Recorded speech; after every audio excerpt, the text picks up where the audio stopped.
Good morning, everyone.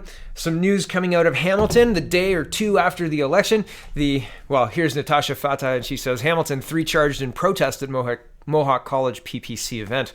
Allah Al-Soufi, 27, intimidation ×2, disguised with intent ×2, and caused disturbance. Kevin Metcalf, 33, obstruct police. Maximiliano Herena, 30, intimidation and assault level 1. And here's the news report. It says the Hamilton, well, no, it's not. It's the Hamilton police report. It says 3 charged in protest at Mohawk College PPC event. Hamilton police have arrested 3 individuals in relation to a People's Party of Canada speaking event that took place at Mohawk College late last month. And this was released on October 23rd. Right.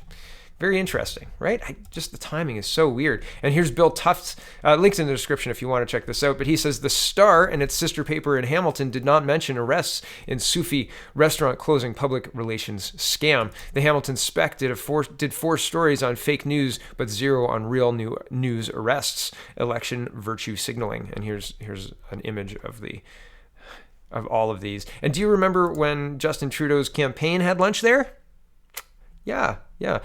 One of those arrested is the son of the owners of the restaurant, right? And that resulted in all sorts of fallout. And now he's been arrested, but the Trudeau campaign had no problems going there and chatting with him, et cetera, et cetera. Just so weird, right? And John Tory had a big press event there as well. So weird. I think the opposite would happen if that was a right-wing protester that had been arrested. Right? People wouldn't be going to their family's restaurant. People wouldn't be having press events there. So why is the Prime Minister aligning with Antifa, the guy who's standing in the way of an elderly Canadian woman who's trying to go into a venue? This seems wild. It seemed so, to use Ahmed Hassan's term un-Canadian to me, right? Like that's fine. You stand in front of that protester so long as we all dislike what you stand in front of that old elderly lady so long as we all dislike what she's trying to see. Her rights don't matter so long as we all don't like what she's trying to see. Unbelievable. Groupthink, just gone wild. Here's Justin Trudeau, and CBC Calgary is reporting this, and I wanted to show you historically how often this has been reported in a positive light, and it's never happened. It's never ever happened. Justin Trudeau has done nothing but quash this pipeline. He purchased it. That's billions of dollars gone, but he hasn't done anything to move it forward. He has in fact created legislation to gum it up. Here's the CBC Calgary article. It says Trudeau extends olive branch to Western Canada, vows to build Trans Mountain despite opposition. Look at him looking up there, looking for the olive branch. He's just going to reach over and touch it. Hard eye roll. Okay, here's the CBC story. Trudeau extends olive branch, blah, blah, blah, blah, blah. 2 days after much of Western Canada rejected the Liberals on election day, Prime Minister Justin Trudeau today vowed to be more sensitive to the needs of Alberta and Saskatchewan and to build the Trans Mountain expansion pipeline in the face of entrenched opposition from environmentalists. Trudeau told a press conference in Ottawa this afternoon he clearly has to do more to earn the trust of people in the 2 resource-rich provinces. He said that work will start with ensuring more pipeline capacity is brought online so that oil producers can sell their product abroad at prices closer to the going world rate. While Trudeau campaigned on a promise of more aggressive action to fight climate change, he said nothing has changed with respect to the government-owned Trans Mountain project and insisted it will be built after years of legal wrangling. Quote, "We made the decision to move forward on the pipeline because it was in the interests of Canada to do so because the environment and the economy need to go together. We will be continuing with the Trans Mountain pipeline expansion," he said. Albertans and people in Saskatchewan have faced very difficult years over the past few years because of the global commodity prices, because of the challenges they are facing. For a long time, they weren't able to get their resources to market other than the U.S. We are moving forward to solve those challenges. I scroll down. The federal government has twice approved the $7.4 billion Trans Mountain expansion. Ottawa bought the project from its original U.S. proponent, Kinder Morgan, in 2018 after the company threatened to end all essential spending on the project in response to outspoken opposition from BC's provincial NDP government.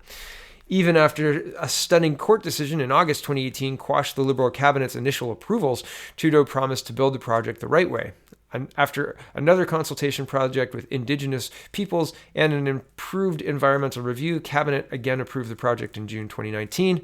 The Federal Court of Appeal is currently reviewing an appeal by Indigenous groups of that second approval. Okay, so going back to this is from the Trans Mountain website itself, and I was going to show the 2016 approval with shovels in the ground, but I'll just leave that for now. Here's 2018, and it says Trans Mountain project sees shovels in the ground, finally, sort of, and this is the symbolic shovels in the ground that never went anywhere, right? And watched as Rachel Notley lost her Manitoba, or her Alberta majority and all of her power, etc., in the last election given to Jason Kenney, right? And here's 2019. This is June 2019. June 19, and it says from Financial Post, TMX pipeline shovels could be in the ground as early as September, but fears of delays persist. Yeah, shocking. And we're in October. The election is come and gone. And I don't think anybody brought up the pipeline in September during the election campaign. Nobody said, hey, weren't shovels supposed to be in the ground? I guess Trudeau decided it was an acceptable loss to lose all the seats in Alberta and all the seats in Saskatchewan and to patchwork it however way he can. And how is he going to do that? And that's this part of the article. It says, so this is back to the original CBC article from today. It says, quote, when asked if he'd appoint ministers from the two provinces, Trudeau said that is something he is now reflecting on. Trudeau said that not all past federal governments had representation from every corner of the country. He said there are other approaches that could offer regional representation. He didn't say what they are. Some observers have suggested Trudeau could appoint a new Western Canadian representatives to the Senate and have them sit as cabinet ministers to give Alberta and Saskatchewan a voice at the table. Former Prime Minister Stephen Harper appointed financier Michael Fournier to the Senate to give his government more representation from Quebec. But Trudeau pointed out that the Senate appointment process is not like it was in the past, as nominations are now governed by an independent merit-based system. There is a precedent for naming people who do not hold a seat in Parliament to cabinet. For example, former Prime Minister Jean Chrétien appointed Pierre Pettigrew and Stéphane Dion to cabinet. However, in both instances, the two men also agreed to run in upcoming by-elections in safe Montreal area seats. I'll run in a by-election. Appoint me to cabinet. I'm not from Alberta. Shucks. Or Saskatchewan. I missed it again. And I was reading through this, and I thought it was kind of funny because it made me think of Harry Potter, the Pierre Pettigrew. It's not Peter Pettigrew, but it's close. Okay, so I think that it's interesting to see where this government is shaping up. I said in my earlier show today that Trudeau's got kind of two paths to make things work for himself. If the New Democrats don't want to play games, he only needs 13 votes. Like, he doesn't really need that much to get 13 or 14 votes to get his majority through, right? So if the NDP doesn't want to play game with half of their caucus, or play ball with half of their caucus, then the Bloc Québécois might be willing to listen if Trudeau promises something for Quebec. And he can, because he's the prime minister, he's got that power, right? So whichever way he can get through his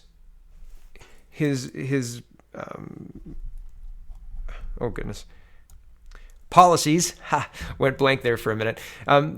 He'll push them through whichever way he can, right? And that's how this works. Right? That's how this works. So, but I hadn't thought about the Quebecois angle until like last night on the way home. So it seems so obvious now that I think about it. But previously I was thinking about this being more of a coalition between the Conservatives, the Bloc, and the Conservatives would be more of a coalition against Trudeau, and the New Democrats would be and the Liberals would be the left-wing usual pushing their platform through. But I thought that Mr. Singh would maybe balk at some things, etc. But I think Mr. Trudeau has a lot more options than I initially thought, and I don't know what to say about that. I mean, there's a lot of ways to get through a lot of things in whichever way he sees fit. So, man, just unbelievable fallout, unbelievable, right?